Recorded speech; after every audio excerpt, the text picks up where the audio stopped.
شبل بن عباد نے بیان کیا، ان سے ابن ابی نجیح نے اور ان سے مجاہد نے آیت اور تم میں سے جو لوگ وفات پا جاتے ہیں اور بیویاں چھوڑ جاتے ہیں کے بارے میں زمانے جاہلیت کی طرح کہا کہ عدت یعنی 4 مہینے 10 دن کی تھی جو شوہر کے گھر عورت کو گزارنی ضروری تھی۔ پھر اللہ تعالیٰ نے یہ آیت نازل کی، اور جو لوگ تم میں سے وفات پا جائیں اور بیویاں چھوڑ جائیں ان کو چاہیے کہ اپنی بیویوں کے حق میں نفع اٹھانے کی وصیت کر جائیں کہ وہ 1 سال تک گھر سے نہ نکالی جائیں، لیکن اگر وہ خود نکل جائیں تو کوئی گناہ تم پر نہیں، اگر وہ دستور کے موافق اپنے لیے کوئی کام کریں۔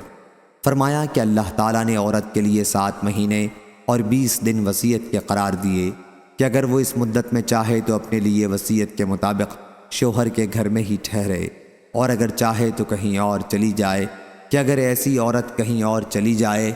تو تمہارے حق میں کوئی گناہ نہیں۔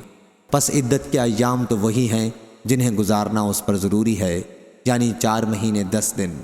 شبل نے کہا، ابن ابی نجیح نے مجاہد سے ایسا ہی نقل کیا ہے، اور عطا بن ابی رباح نے کہا کہ ابن عباس رضی اللہ عنہ نے کہا، اس آیت نے اس رسم کو منسوخ کر دیا کہ عورت اپنے خاوند کے گھر کے پاس عدت گزارے۔ اس آیت کی روح سے عورت کو اختیار ملا جہاں چاہے وہاں عدت گزارے، اور اللہ پاک کے قول غیر اخراج کا یہی مطلب ہے۔ عطا نے کہا، عورت اگر چاہے تو اپنے خاوند کے گھر والوں میں عدت گزارے اور خاوند کی وصیت کے موافق اسی کے گھر میں رہے، اور اگر چاہے تو وہاں سے نکل جائے، کیونکہ اللہ تعالیٰ نے فرمایا اگر وہ نکل جائیں تو دستور موافق اپنے حق میں جو بات کریں اس میں کوئی گناہ تم پر نہ ہوگا۔ عطا نے کہا کہ پھر میراث کا حکم نازل ہوا جو سورہ نساء میں ہے، اور اس نے عورت کے لیے گھر میں رکھنے کے حکم کو منسوخ قرار دیا۔ اب عورت جہاں چاہے عدت گزار سکتی ہے، اسے مکان کا خرچہ دینا ضروری نہیں۔ اور محمد بن یوسف نے روایت کیا، ان سے ورقہ بن عمرو نے بیان کیا، ان سے ابن ابی نجیح نے اور ان سے مجاہد نے یہی قول بیان کیا،